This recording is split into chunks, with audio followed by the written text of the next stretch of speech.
예, 여러분 반갑습니다. 여러분 얼굴 보면서 이렇게 예배하게 되니까 너무나 반갑고 좋습니다. 오늘 제목은요, 북이스라엘의 마지막 다섯 왕 두 번째입니다. 베가 호세아. 여러분, 이스라엘의 북쪽 이스라엘의 이 상황은 결국 나중에 BC 722년에 아수르 왕에게 포로가 되지 않습니까? 지금 여기 이제 그게 나오는데요. 왜 이렇게 됐냐? 우상 숭배의 결과로 심판을 받아서 이렇게 됐죠. 우상 숭배라는 거는 그 이유를 한번 생각해 보면요. 결과적으로 그 이유를 생각해 보면 그 마음 깊숙한 곳에 죄 때문에 생겨지는 열매들입니다. 여러분, 죄의 사전적인 의미 기억하시죠? 자기의 유익 때문에 자기를 즐겁게 하기 위해서 하나님의 말씀을 거부한 게 죄지 않습니까? 그게 마음 상태거든요. 아담 하와가 사단 말을 듣고 하나님처럼 되고자 하는 그것이 자기를 유익하게 해줄 줄 알고 하나님 말씀을 거부하고 마귀의 말을 쫓았잖아요. 그게 죄입니다. 그것 때문에 그들은 선악과를 따먹고 심판을 받아서 에덴 동산 쫓겨났잖아요. 자, 이스라엘 왕들의 상황도 똑같은 겁니다. 자기들을 유익하게 해줄 것으로 알고 다른 것을 쫓아갔던 거예요. 그래서 살펴보면 죄 때문에 인간이 하나님을 떠나게 됐고요. 하나님을 떠난 것 때문에 인간은 마귀에게 잡힙니다. 요한복음 8장 44절이죠. 너희는 너희 아비 마귀에게서 났다. 그래서 마귀에게 잡힌 결과 인간은 우상 숭배를 하게 됩니다. 그래서 이 우상 숭배의 가장 끝을 쳐다보면 죄라는 게 자리가 잡혀 있다는 걸 기억해야 되겠죠. 우리가 잘 알듯이 출애굽기 20장 4절 5절 말씀, 고린도전서 10장 20절 말씀, 또 계시록 2장 20절 말씀에 보면 우상 숭배는 심판을 받게 돼 있어요. 신명기 28장에도 너희가 이스라엘 가나안 땅에 들어가서 그 이방신을 섬기지 말고 하나님 말씀 순종해라. 너희가 하나님 말씀에 순종하고 그 목소리를 청종하면 너희 들어가는 곳에 가는 곳곳마다 하나님이 축복하겠다. 하지만 말씀을 어기고 우상 숭배하면 가는 곳마다 저주를 받을 거고 너희 이방에 포로 잡혀갈 거다. 분명히 신명기서에도 말을 하고 있죠. 그래서 우상 숭배는 반드시 심판을 받게 되어 있습니다. 이것이 성경을 통해 우리에게 가르쳐주고 있는 이 메시지예요. 여러분, 왜 인간은 우상 숭배하면 심판을 받습니까? 창조 원리가 하나님과 함께하도록 되어 있기 때문에 그렇습니다. 원래 인간은 하나님의 형상이라서 하나님과 함께해야 행복하고요. 그래서 인간은 하나님과 예배할 때 가장 행복하고 하나님을 높일 때 인간은 가장 인간다운 것입니다. 자, 그런데 사람들이 하나님을 떠나 있기 때문에 우상을 따라가는 거예요. 그러니 심판받고 재앙받을 수밖에 없는 거죠. 자, 그래서 이러한 하나님의 형상이 우상 숭배로 심판받는 것을 하나님이 원하지 않거든요. 맞죠? 사랑의 하나님이고 긍휼의 하나님이에요. 그렇기 때문에 우상 숭배 때문에 심판받기 원치 않는 하나님이 그 우상 숭배에 빠져나올 수 있는 길을 계속해서 주셨던 것입니다. 회개할 기회를 주셨던 거죠. 수많은 선지자를 보내서 말씀을 가지고 회개하라라는 그 경고를 주셨고요. 또 그들을 축복하면서 그 자리에서 하나님을 바라보라. 은혜도 기회도 주시잖아요. 기억하십니까, 여러분? 여로보암 2세. 여로보암 2세 왕이 그 시대에 북이스라엘 최고로 번성하던 왕이었지 않습니까? 근데 그 마지막 그 회개의 기회를 여로보암이 붙들지 못했던 겁니다. 그러니까 여로보암이 죽고 나서 그 다음 왕 스가랴, 그 스가랴를 누가 죽여요? 누굽니까? 이 살룸이 죽입니다. 이 스가랴가 어떤 임금이냐? 예후 왕조의 마지막 임금이었잖아요. 기억하시죠? 그 이후에 40년 안에 이스라엘은 망해버렸습니다. 그래서 하나님은요, 선지자를 통해서 그 죄악의 땅에서 돌아오기를 말씀하시고 축복을 주어가면서 거기에서 돌아오라고 말씀하시고 화를 주어가면서 재앙을 주어가면서 그들을 거기에서 돌아오도록 계속해서 기회를 주고 계시는 거죠.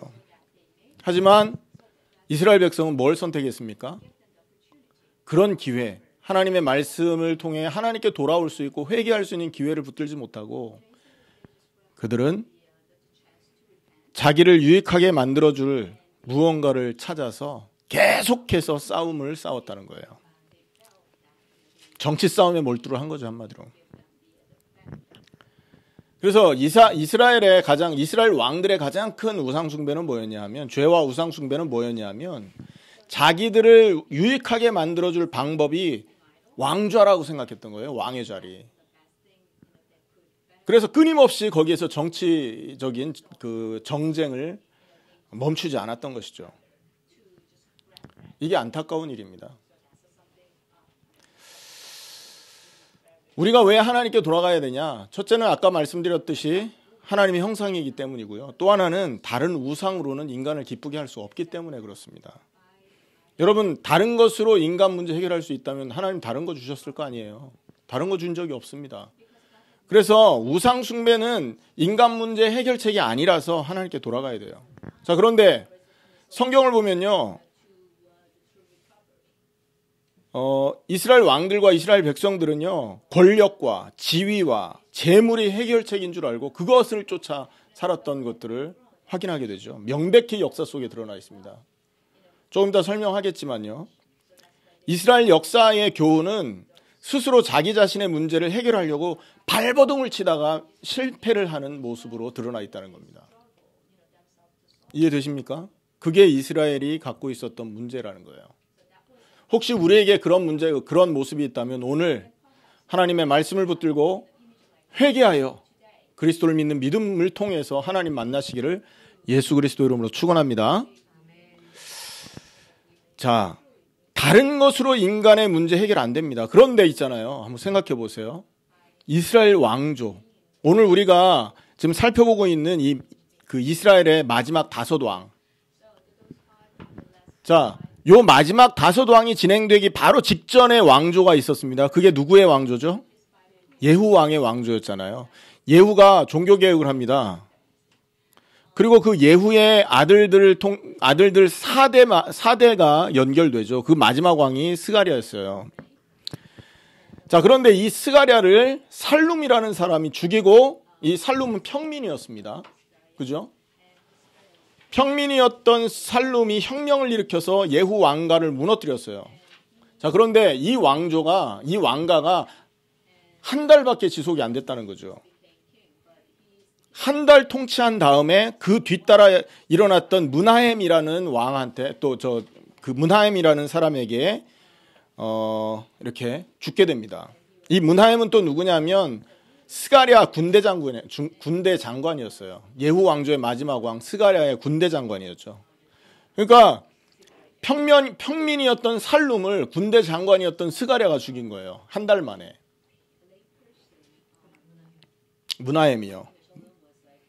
므나헴이 살룸을 한 달 만에 죽인 거죠. 이런 식으로요, 북쪽 이스라엘이 계속 혼란 속으로 빠져들어갔죠. 이게 살룸이 그 스가랴를 죽이고 한 달 만에 폐위가 됩니다. 이 므나헴을 통해서. 자, 그런데 또 므나헴은 어떤 인생을 사냐? 한 10년을 통치하거든요. 므나헴은요. 자, 그런데 이 사람의 특징은 굉장히 잔인했습니다. 성문을 열어서 자기를 환영하지 않은 그 성에, 딥사라는 성에 사는 사람을요, 무지막지하게 죽이죠. 기억하십니까? 아이벤 여자의 그 배를 갈라서 죽이기도 합니다. 이게 이제 심판을 의미하는 거거든요. 너희가 내 말을 듣지 않았으니까 너는 심판받아라 하는 식으로 므나헴이 딥사라는 동네 사람들을 이렇게 죽였어요. 성문을 열지 않는 것 때문에. 그리고 이 사람은요, 다른 임금들도 마찬가지겠지만 여호와 보시기에 악을 행해서 여로보암의 죄에서 떠나지 않았던 왕 중에 하나입니다. 자, 이런 중에 있었던 므나헴이 아수르 임금한테 공격을 받습니다. 그 아수르 왕이 누구냐 하면 이 므나헴을 침공했던 아수르 왕의 이름은 디글랏 빌레셋 3세라고 합니다. 이 성경에는 불이라고 나와 있거든요. 디글랏 빌레셋 3세. 이 사람한테 공격을 받았는데 위기를 어떻게 극복하냐? 전쟁으로, 기도로 극복한 게 아니라 므나헴은요, 은 1,000달란트를 이 그 블레셋 임금한테 조공으로 드립니다. 그래서 그 조공을 드림으로 돈으로 해서 아수르에게 이렇게 아수르와 전쟁을 마무리하게 돼요. 자, 그렇게 되니까 어떻게 됩니까? 그 돈을 어디서 충당했겠어요? 은 1,000달란트나 되는 이 은 1,000달란트나 되는 어마어마한 돈을 어디서 충당했겠습니까?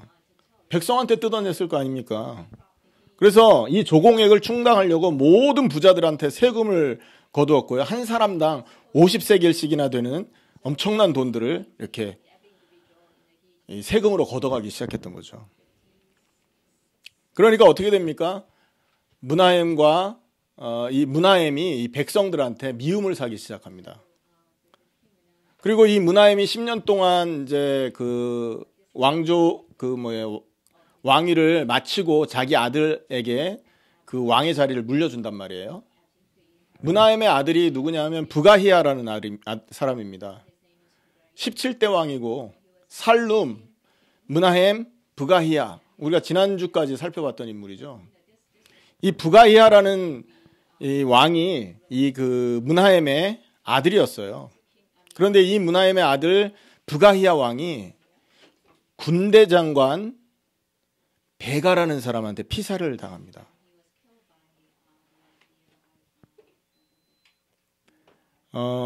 부가히야는 그 군대 장관 베가의 반란으로 죽게 되는데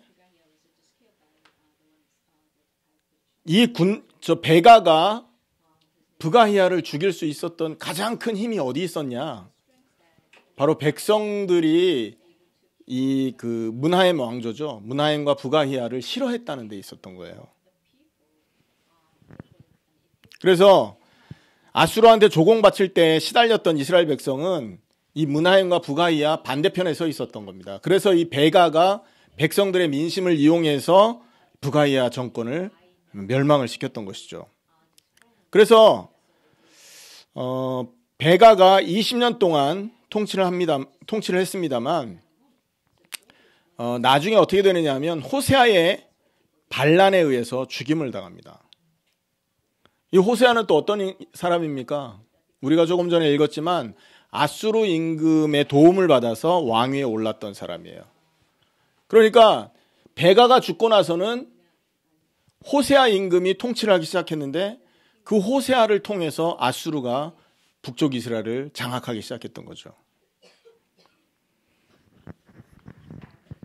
자, 그리고 마지막 임금 이 호세아가요 9년간 북쪽 이스라엘을 통치를 하는데 아수르는 이스라엘의 마지막 왕 호세아한테 무거운 조공을 요구를 합니다. 그래서 이 그 호세아가 아수르에 대항하고자 하는 마음이 생겨가지고요 애굽 왕한테 도움을 청합니다. 애굽 왕의 이름은 여기 성경에는 소라고 나와 있어요. S-O, 소. 24왕조 테프나크트라는 그 왕조라고 하는데 그 왕조와 연합을 합니다. 자, 이렇게 되니까 아수르가 북쪽 이스라엘을 가만둘 수가 없는 거잖아요.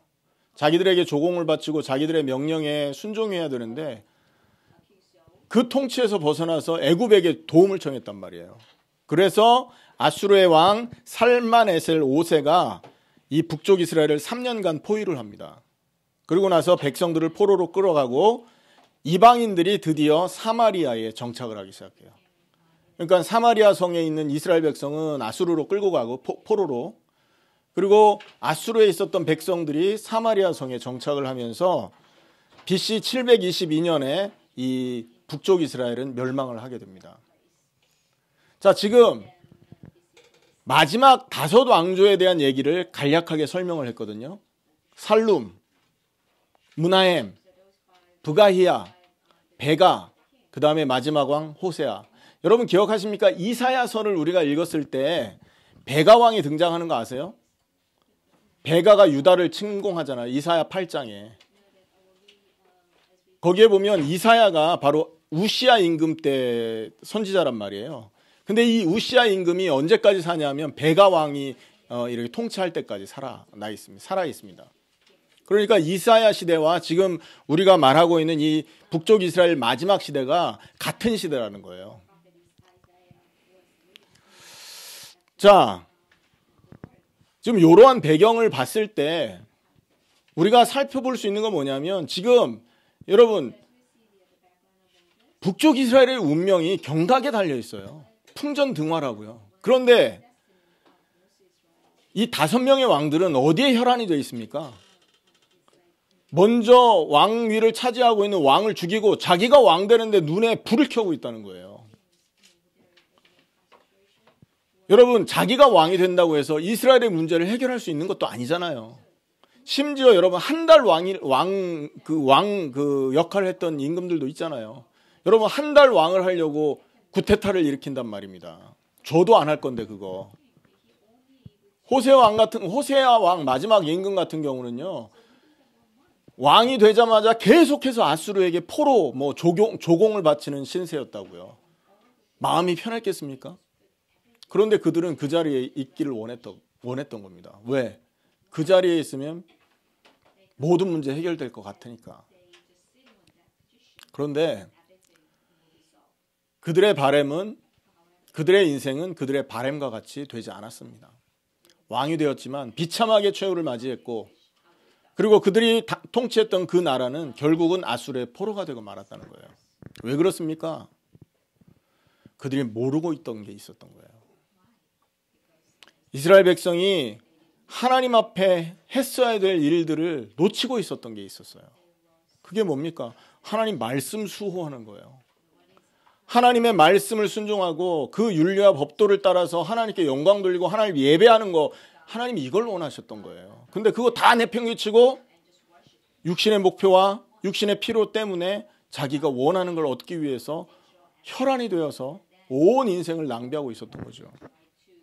그래서 결국 이스라엘은 망하게 되는데, 오늘 우리가 읽지는 않았습니다만 열왕기하 17장 7절에서 23절에 보면 이스라엘이 망한 이유가 조목조목 설명되고 있습니다. 여러분, 이스라엘의 멸망은요, 그리고 이스라엘 북쪽 이스라엘이 갖고 있었던 문제는 왕이 없어서 왔던 문제가 아니에요. 여러분, 왕으로서 힘이 약해서 왔던 문제도 아니라고요. 돈이 없어서 온 문제도 아닙니다. 그들이 왕으로서 중요한 자리에 있었고 권력을 갖고 많은 재물을 가지고 있었던 자리에 있었으면서도 문제 속에 빠질 수밖에 없었던 것은 그들이 하나님 앞에 죄악을 해결하지 못했기 때문에 그렇다는 겁니다. 이해되십니까, 여러분? 그 내용이 열왕기하 17장 7절에서 23절에 나오는데요. 간략하게 말씀을 드린다면 결국 이들이 망한 이유는 뭐냐? 여호와께 죄를 범했기 때문에 그래요. 출애굽의 이적을 통해서 살아계신 하나님의 능력을 몸소 체험했지 않습니까? 그런데 이들은요, 말로는 하나님을 섬긴다고 했어요. 하지만 실제적으로는 하나님을 섬기지 않고 이방신을 따라 살았다는 거죠. 그리고 가나안 땅에 정착을 한 다음에 그 지방에서 섬기던 이교도의 신앙을 본받아서 관습대로 살았던 겁니다. 그리고 여로보암의 그 우상 숭배, 송아지 숭배 있잖아요. 여로보암이 가지고 있었던 그 수많은 죄악을 하나도 거부하지 않고 답습을 한데 이들은 멸망의 이유가 있었던 겁니다. 그래서 마을마다 산당 세우고 아세라 목상과 또 바알 신한테 절하고 이런 것들이 하나님의 진노를 사기에 충분했던 것들이죠. 이것을 해결하지 않고는 이들은 문제에 빠져나올 수 없었던 상황이었음에도 그들은 우상 숭배에서 빠져나오기를 애쓴 것이 아니라 단지 눈앞에 있는 이익을 향해서 쫓아갔던 것입니다. 그러니 망할 수밖에요. 죄악 속에 빠져 있었기 때문에, 죄를 해결하지 못했기 때문에 이스라엘 멸망했다는 거예요. 또 그들이 이 죄 때문에 이 죄를 가지고 했던 게 뭐죠? 하나님이 가장 싫어하는 우상 숭배에 쩔어 살았던 것입니다. 아까도 말씀드렸지만 우상 숭배 금하라라는 여호와의 명령을 거부합니다. 이들은. 여러분 신명기 28장에 보면 너희가 가나안 땅에 들어가면 그 나라에서 섬기는 신을 멀리해라 그런 말이 있다고요. 그런데 그들은 그 말을 거부하고 가나안 땅에서 섬기던 이방신을 그대로 받아들였다는 거예요. 하나님 명령을 거부한 거죠. 심지어 선조들이 여호와와 맺었던 언약조차도 이들은 무시합니다. 그래서 그들은요 금송아지를 섬기고 바알신과 아세라신을 섬기고 그리고 그 땅의 일월 성신 해, 달, 별 이런 것들을 숭배하는 사상으로 변해갔다는 거예요. 심지어 그 나라에서요 아이들을 제물로 바치는 풍속이 있었던 거 기억하시죠? 자기 자식들을 불 속에 던져버렸어요. 왜? 자기 잘 살기 위해서. 자기 잘 먹고 잘 사는 것을 위해서 자기 자식들을요 불 속에 제물로 바치는 짓들도 서슴지 않았다는 거죠. 그리고 점술과 마술을 행하기도 하고요. 이렇게 이스라엘 전역에 편만해진 우상숭배가 여호와의 크나큰 진노를 사게 된 겁니다. 동시에 하나님의 마음을 이 우상숭배로 하여금 아프게 했다는 거죠. 그러니까 하나님이 이스라엘을 심판할 수밖에 없었던 것입니다. 뿐만 아니라 이 북쪽 이스라엘에 이 죄악이 있잖아요. 북쪽 이스라엘에만 머물러 있지 않았어요. 유다에게도 이게 전염되어 갔지 않습니까? 여러분 기억하시죠? 아달랴라는 여자가 유다의 그 왕비가 되어가지고 얼마나 큰 범죄를 저질렀었는지요.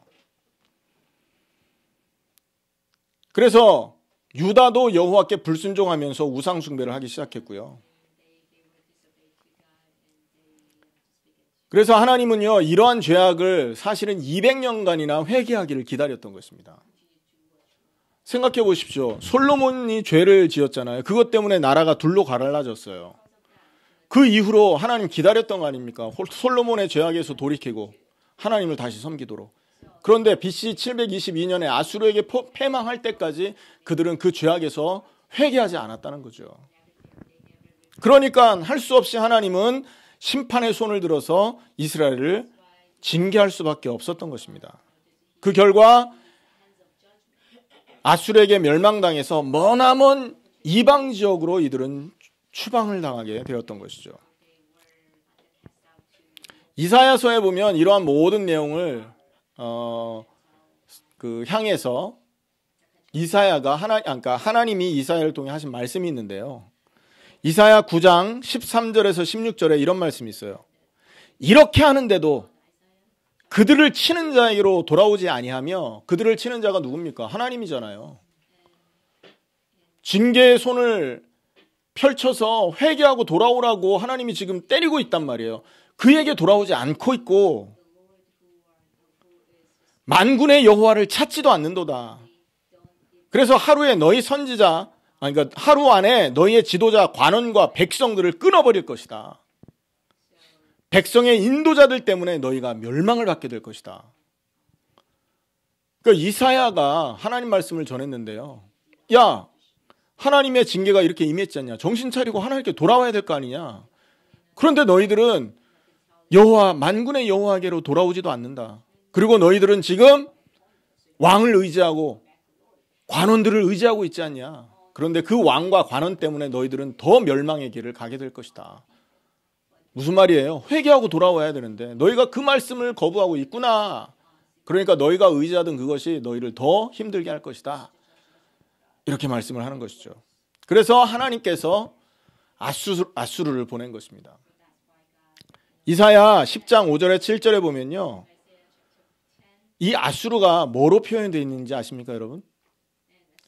이사야 10장 5절 7절에 보면 진노의 막대기라고 표현되어 있습니다. 누구의 진노의 막대기일까요? 하나님의 진노의 막대기인 겁니다. 그리고 그 아수르 손에 들려있는 몽둥이는 나의 분노다, 이렇게 표현을 하고 계셔요. 아수르가 무기를 가지고 이스라엘 침공했을 거 아니겠어요? 그 무기가 나의 분노다, 하나님의 분노다, 이렇게 표현한다고요. 그리고 이사야 10장 12절에 보면 아수르를 통해서 주의 일을 다 행하신 후에 그 아수르를 멸망시킬 거다 그렇게 말을 해요. 여러분 아수르가 멸망되죠. 누구한테 멸망됐습니까? 바벨론에게 멸망되지 않습니까? 말씀 그대로 완성이 된다니까요. 자, 하나님은요 이스라엘에게 우상 숭배에서 돌아와서 하나님께 영광 돌리고 하나님 예배해라 이 메시지를 계속해서 주셨던 것이고 200년 동안이나 그들이 회개하고 돌아오기를 기다렸던 것입니다. 자, 그런데 그들은 이런 하나님의 명령을, 이런 하나님의 긍휼과 사랑을 거부하고 자기들이 원하는 것을 얻기 위해서 정치 전쟁만 하고 있었던 거예요. 여러분, 이게 지금 우리의 모습하고 같지 않습니까, 여러분? 하나님은 우리를 향해서 말씀하십니다. 나와 함께하자. 나와 동행하자. 그리스도를 통해 모든 문제 끝내놨으니까 나를 믿고 따라와라. 내가 너를 인도하겠다. 날마다 기도하고 쉬지 말고 기도하고 나를 예배하고 나와 숨 쉬면서 내가 네 인생을 대신 살아줄 테니까 나의 말에 순종해라. 이 말씀 하나님 우리에게 주고 계신다고요. 그런데 우리는 어떻게 하고 있죠? 우리가 좋아하는 것을 쫓아서 많은 부분을 놓치고 살 때가 많다는 겁니다. 기회를 주고 계시는 겁니다. 하나님께 돌아오라고. 우리 마음 생각이 하나님에게서 멀어져 있었던 자리에서 회개하고 그리스도 통해 하나님 다시 만나라고. 만약에 오늘 우리가 이 음성을 듣는다면, 그래서 정말 우리 마음이 하나님께로 돌이킬 수 있다면요, 우리는 하나님과 동행하며 하나님의 뜻을 이룰 수 있는 인생으로 변화가 될 것입니다. 여기에서 우리가 거부하게 된다면 이스라엘의 운명과 같은 인생을 만나게 된다는 거죠. 여러분, 이 말씀에서 거부한 이스라엘 운명 어떻게 됐습니까? 열왕기하 17장 23절에서 41절에 보면 그들의 결과 어떤 일이 벌어졌냐면 사마리아에 이방인이 정착을 했어요. 하나님의 땅 아닙니까? 하나님의 백성들이 있어야 될 곳이잖아요. 비록 사마리아가 북쪽 이스라엘 땅이지만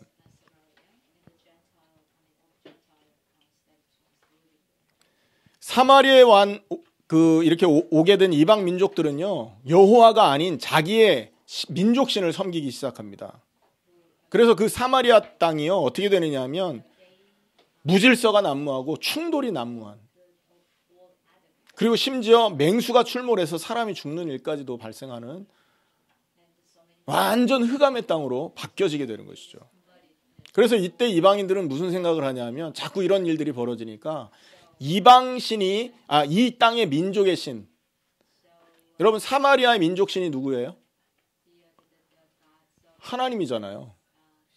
그 사마리아의 민족신인 하나님이 노에서 이런 일들이 벌어진다고 생각할 정도로 이 사마리아 땅에 굉장한 문제가 있었던 겁니다. 이방 사람들이 와서 정착한 이후에. 그리고요, 그러니까 이 사마리아 살던 이스라엘 백성들이 지금 아수르로 잡혀가고 아수르에 있던 이방 민족이 지금 사마리아 땅에 왔기 때문에 생겨진 문제들이잖아요. 두 번째, 어떤 일이 벌어지냐면 그 사마리아 성에서 이제 혼합 종교가 생기기 시작합니다. 종교가 혼합화되는 거죠. 그래서 여러분 민족신이 화가 난 거 아니에요. 그러니까 그 민족신을 달래기 위해서 제사장을 불러오라고 합니다. 그래서 제사장을 세워가지고 말씀을 가르치는데, 여러분 한번 생각해 보세요. 이게 제대로 되겠습니까? 사마리아 성에 있었던 제사장들이 어떤 제사장이었어요? 아무나 하고 싶은 사람 세웠던 거 아닙니까? 여로보암이 산당에 제사 드리는 걸 돕게 하려고 세웠다고요. 그러니까 하나님의 율법을 가르치겠습니까? 예배를 가르칠 수 있겠습니까? 언약을 가르쳤겠습니까? 그러니까 어떻게 되느냐면요, 이 사마리아 성에 여호와를 섬기는 신앙과 이방신을 섬기는 신앙이 섞여버린 거예요. 혼합 종교가 나온 거예요. 자, 그 구절이 어디에 나오냐 하면 33절입니다. 열왕기하 7장 33절, 17장 32절 33절 두 절 같이 한번 읽어보겠습니다. 시작. 그들이 또 여호와를 경외하여 자기 중에서 사람을 산당의 제사장으로 택하여 그 산당들에서 자기를 위하여 제사를 드리게 하니라. 이와 같이 그들이 여호와도 경외하고 또한 어디서부터 옮겨왔든지 그 민족의 풍속대로 자기들의 신들도 섬겼더라. 아멘입니까? 사마리아 성이 완전 혼합 종교가 시작된 거예요. 마치 오늘날 우리가 살고 있는 이 땅과 같다는 거예요. 복음 말고 다른 게 섞이도록 만들어버렸잖아요. 예수를 그리스도로 믿는 믿음이면 모든 문제 끝나는 것인데 그 믿음에 다른 걸 섞어버렸다고요. 예수 믿으면 복 받는다.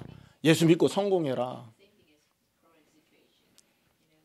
기복주의 신앙, 번영주의 신학으로 꽉 들어차게 만든 이런 혼합주의 신앙이 오늘날 판치고 있는 거잖아요. 딱 뭐하고 왔냐? 북쪽 이스라엘 멸망했던 그 시대와 같은 모습이라는 거죠. 그리고 계속적으로 사마리아에는 범죄가 일어나게 됩니다. 오늘 우리가 조금 전에 봤던 34절을 다시 한번 보겠습니다. 시작. 그들이 오늘까지 이전 풍속대로 행하여 여호와를 경외하지 아니하며 또 여호와께서 이스라엘이라 이름을 주신 야곱의 자손에게 명령하신 율례와 법도와 율법과 계명을 준행하지 아니하는도다. 계속적인, 여러분 보세요.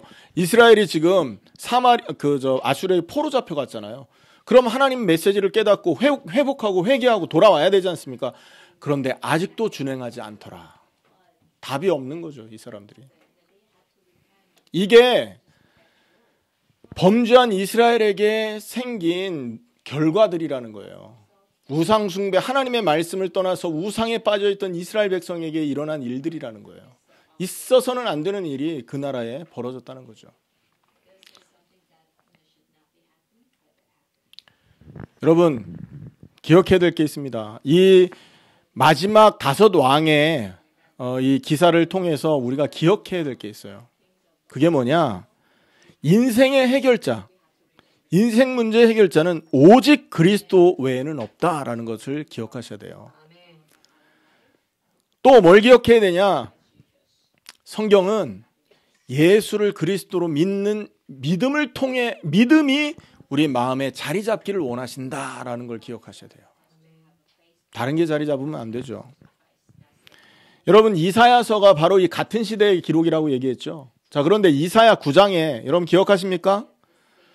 흑암에 행하던 백성이 큰 빛을 보고 사망의 그늘질 땅에 거주하던 자에게 빛이 비치도다. 이 빛이 누굽니까? 6절에 보면 이는 한 아기가 우리에게 낳고 한 아들을 우리에게 주신 바 되었는데 그의 어깨에는 정사를 메었고 그 이름은 기묘자라 모사라 전능하신 하나님이라 영존하시는 아버지라 평강의 왕이라 할 것임이라. 누구를 말하는 겁니까? 이새의 뿌리에서 날 메시아, 그분이 와서 흑암에 앉은 우리를 건져낼 것이다. 너희들의 마음대로 너희의 그 소원을 이루어줄 다른 우상을 따르지 말고 인생의 모든 문제를 해결해줄 다윗의 후손 중에 오실 하나님의 아들 그리스도, 그분을 바라봐라. 이 얘기를 이사야를 통해 우리에게 주고 계신다는 얘기예요.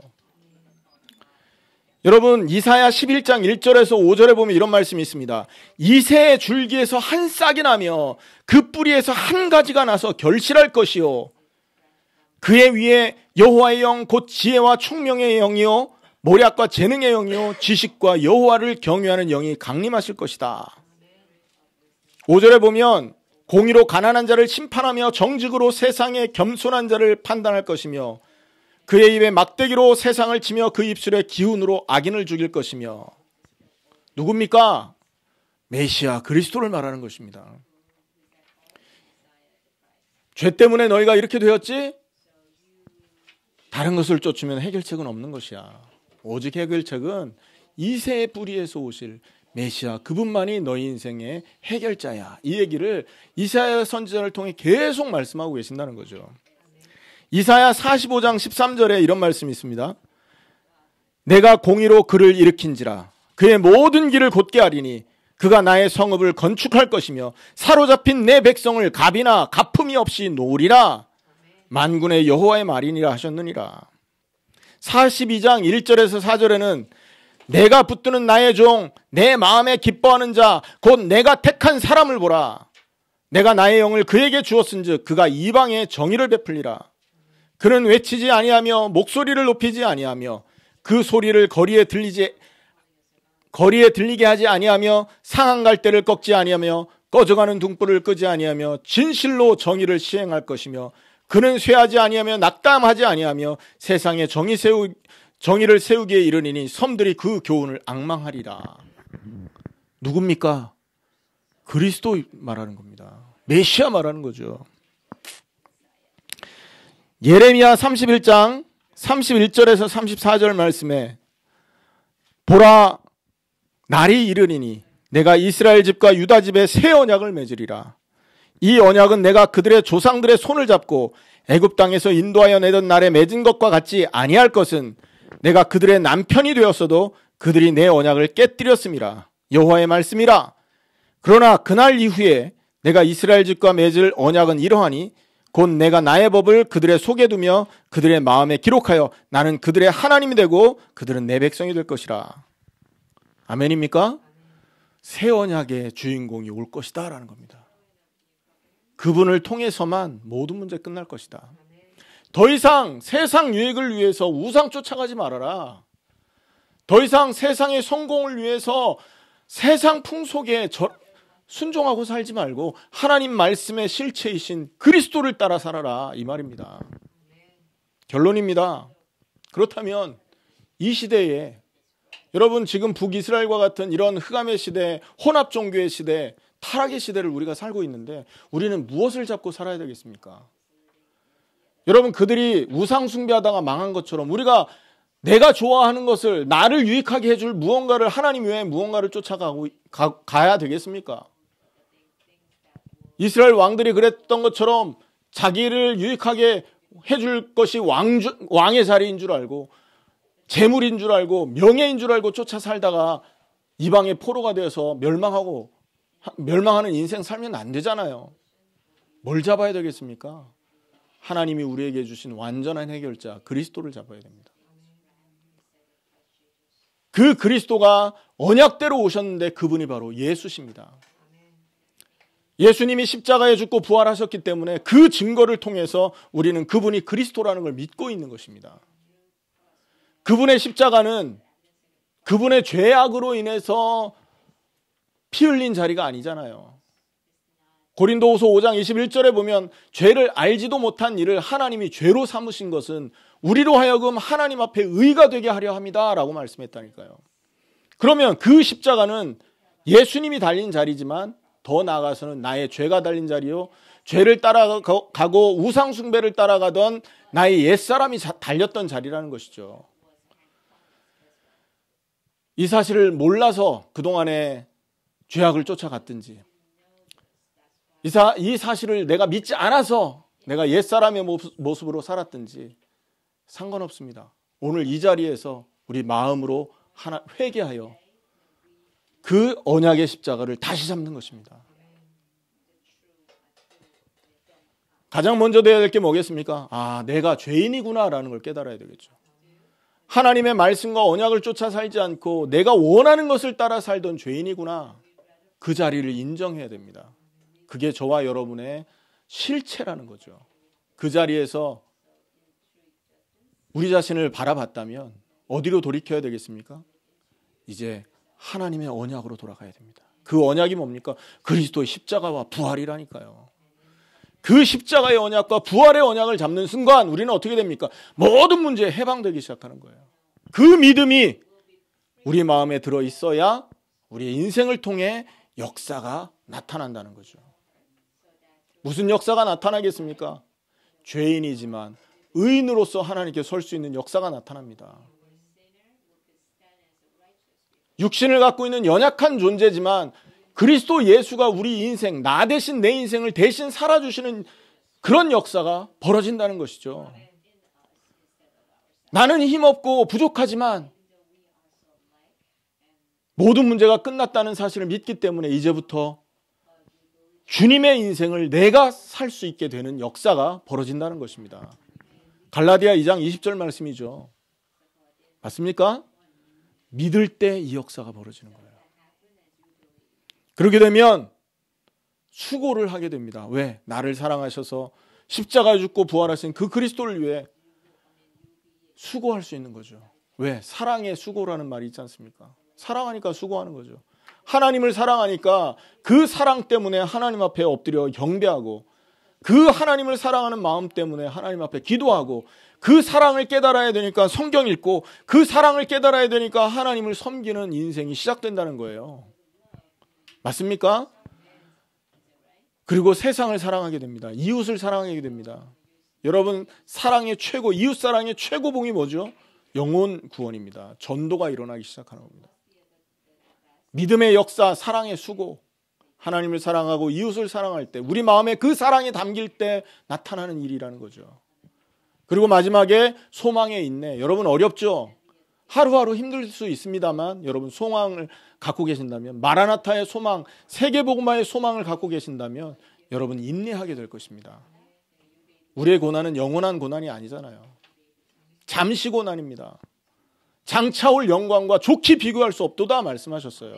여러분, 복음과 세계복음화 때문에 우리가 고난을 받는다면 이것은 나중에 영광으로 바뀌어질 것입니다. 그러니 낙심하지 마시고 인내하시기를 축원합니다. 오늘 말씀 마치겠습니다. 북쪽 이스라엘은요, 마지막 그 다섯 왕조를 보면 사실 그 안에 모든 게 다 들어가 있습니다.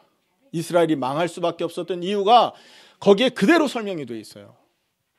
그들은 하나님의 말씀을 쫓고 하나님의 말씀을 따랐던 것이 아니라 자기의 유익을 쫓아서 자기가 원하는 것을 향해서 달려갔던 임금들이에요. 그러니 문제를 받을 수가 없었던 겁니다. 하나님은 이사야 선지자를 통해서 우리에게 말씀하십니다. 메시아를 통해서만 그 문제 끝난다. 흑암에 앉은 자들이 빛을 볼 것이다. 내가 그를 통해 공의를 행할 것이다. 그리고 내가 그에게 새 언약을 성취할 수 있도록 은혜를 베풀 것이다. 여러분, 시간이 없어서 제가 찾아놓은 성경 구절을 다 읽지 않았습니다. 하지만 이사야 선지자를 통해서 예언한 내용이 뭐냐? 메시아를 바라봐라. 모든 문제 끝난다라는 거예요. 이사야 53장 4절 5절 기억하시죠? 그가 찔림은 우리의 죄악을 인하며 그가 상함은 우리의 허물을 인함이다. 그가 징계를 받음으로 우리가 하나님과 화평을 누리고 채찍에 맞음으로 우리가 나음을 입었도다. 십자가가, 그분이 십자가를 지실 건데 모든 문제 끝낼 거다라는 예언이 거기 담겨 있지 않습니까? 육신 문제도 하나님과의 관계도 모든 죄의 문제도 끝날 거라는 것이 예언되어 있다고요. 그리스도 외에 해결자가 있겠습니까? 우리 마음속에 믿음을 담아야 될 것입니다. 갈라디아 2장 20절의 믿음이 우리 속에 담겨 있어야 됩니다. 그것이 뭐냐? 우리를 구원받게 하는 믿음입니다. 그 믿음이 없다면 구원을 의심해 보셔야 됩니다. 맞습니까, 여러분? 갈라디아 2장 20절이 믿어지지 않는다면 구원을 의심해 보셔야 된다고요. 반대로 그 사실이 믿어지잖아요. 역사가 일어날 거고, 하나님을 사랑하는 사랑 때문에 수고가 나타날 것이고, 마라나타 세계복음화를 소망하기 때문에 인내하게 될 것입니다. 여러분, 그런 응답으로 이 현장을 변화시키고 하나님 앞에 큰 영광 돌리는 여러분 되기를 예수님의 이름으로 축원합니다. 기도하겠습니다. 하나님 감사합니다. 이스라엘 왕조를 통해서 우리에게 그리스도의 필요성을 깨닫게 하시니 감사를 드립니다. 그 시대 사람들이 붙들고 있던 우상이 그들을 구원해내지 못했습니다. 우리의 인생 문제를 해결할 분은 오직 그리스도시요 메시아인 줄 믿사오니 메시아 되신 예수를, 그리스도 되신 예수를 우리가 믿음으로 하여 갈라디아 2장 20절의 믿음이 우리 속에 뿌리 내림으로 하여 하나님 믿음의 역사와 사랑의 수고와 소망의 인내 속에 거하는 우리가 되도록 역사하여 주옵소서. 그래, 이 믿음을 가지고 하나님을 섬기게 하시며 예배하게 하시며 하나님을 높일 수 있는 우리가 되게 하시옵소서. 남은 생을 정말 주와 복음을 위해서 살 수 있도록 하나님 우리를 축복하여 주옵소서. 감사드리며 예수님의 이름으로 기도하옵나이다. 아멘.